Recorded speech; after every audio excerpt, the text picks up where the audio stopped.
Hello, welcome back to my channel. మనం ఎప్పుడు breakfast ని టేస్టీగా హెల్దీగా తినాలి అనుకుంటాం, అండ్ అది సింపుల్ గానూ అవ్వాలి.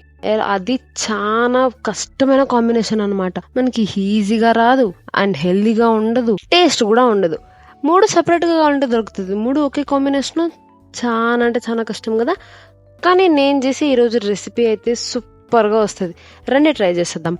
ఎప్పుడు మనం సొరకాయ ఏమి చేయలేమనుకుంటాం, కానీ సూపర్ రొట్టెలు అయితే చేసుకోవచ్చు. మీరు ఇప్పుడు కరివేపాకుని, పచ్చిమిరపకాయని, అల్లంని బాగా మిక్సీ పెట్టుకునేయండి. సొరకాయని ఇలా తురుముకోండి, అప్పుడు ఈజీగా గ్రిప్ వస్తుంది. తినేటప్పుడు కూడా కష్టంగా ఉండదు, టేస్ట్ అనేది అదే రాకుండా ఉంటుంది.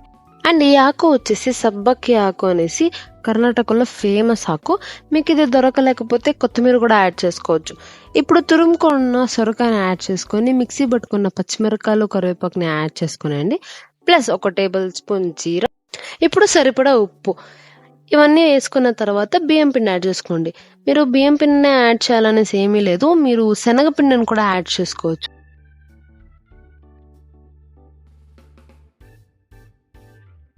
ఇప్పుడు దీన్ని బాగా అయితే మిక్స్ చేసుకునేయండి.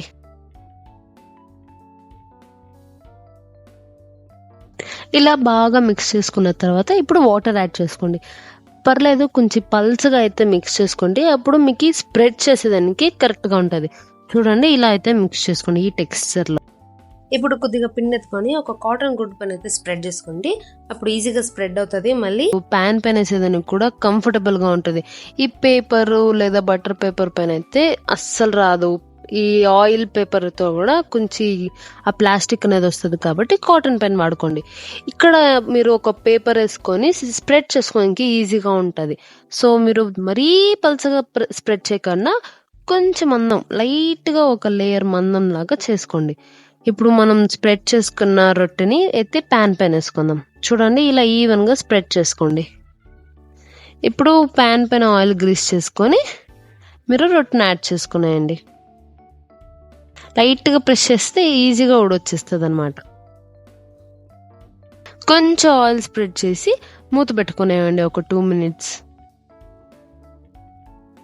తర్వాత ఫ్లిప్ చేసుకునేయండి. మరీ ఎక్కువ కుక్ అవ్వాల్సిన కూడా అవసరం లేదు, లైట్ గా రెడ్ గా వస్తే చాలు అనమాట. అలా తిరిగేసుకున్న తర్వాత కూడా ఒక 2 minutes అయితే లిడ్ అయితే క్లోజ్ చేసుకోండి. ఇలా బాగా కుక్ అయిన తర్వాత మీరు ప్లేట్కి అయితే సర్వ్ చేసుకునేయండి. ఇప్పుడు మనం రొట్టె అయితే చేసాం అబ్బా, సొరకాయతో సింపుల్ గా అండ్ ఈజీగా. కానీ దీని కాంబినేషన్ చట్నీ ఎలా? సో ఇప్పుడైతే చట్నీ ట్రై చేసేద్దాం, ఓకేనా? మనం టమాటో చట్నీ అయితే చేస్తున్నాము. సింపుల్ గా ఉంటది, స్పైసీగా, కొంచెం పుల్ల పుల్లగా బాగుంటది. సో ఇప్పుడైతే ఫస్ట్ ప్యాన్ తీసుకునేసి అందులో కొద్దిగా ఆయిల్ వేసుకునేసి ఎండుమిరకాయలను అయితే బాగా ఫ్రై చేసుకునేయండి.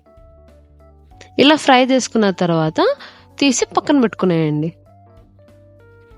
ఇప్పుడు అదే ప్యాన్ లో కొంచెం మంచినపప్పు అయితే యాడ్ చేసుకునేయండి. బాగా ఫ్రై అయిన తర్వాత ఇప్పుడు గ్రౌండ్ నట్ కూడా యాడ్ చేసుకుందాము.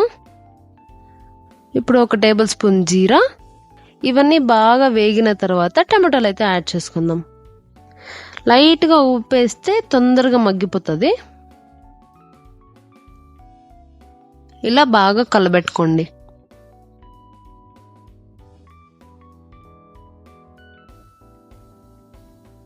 మీరేం ఎక్స్ట్రా వాటర్ అయితే యాడ్ చేసే అవసరం లేదు, టమాటోలో ఉండే వాటరే చాలు. ఇప్పుడు కాసేపు ఇలా మూత పెట్టుకొని బాగా మగ్గే వరకు మిక్స్ చేసుకోండి. ఇప్పుడు మనం చింతపండు అయితే యాడ్ చేసుకుందాం ఆ పులుపు కోసం. చూడండి, చింతపండు ఎక్కడైతే వెళ్ళిపోయిందో.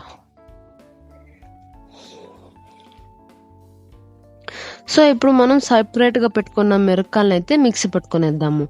అండ్ ఇప్పుడు దీంతోనే మనం చేసుకున్న పేస్ట్ ను కూడా అయితే యాడ్ చేసుకుందాం. ఆల్మోస్ట్ చట్నీ కూడా అయిపోయింది అబ్బా. సో బాగా మిక్స్ చేసుకున్న తర్వాత రొట్టె వేసుకొనేసి మీరు ఈ చట్నీతో సూపర్గా తినేయండి. మీరు కూడా ట్రై చేసి ఎలా వచ్చిందో కమెంట్లో చెప్పండి. మరిన్ని వెయిట్ లాస్ రెసిపీస్ కోసం మన ఛానల్ని సబ్స్క్రైబ్ చేసుకోండి. Okay, see you next, bye bye.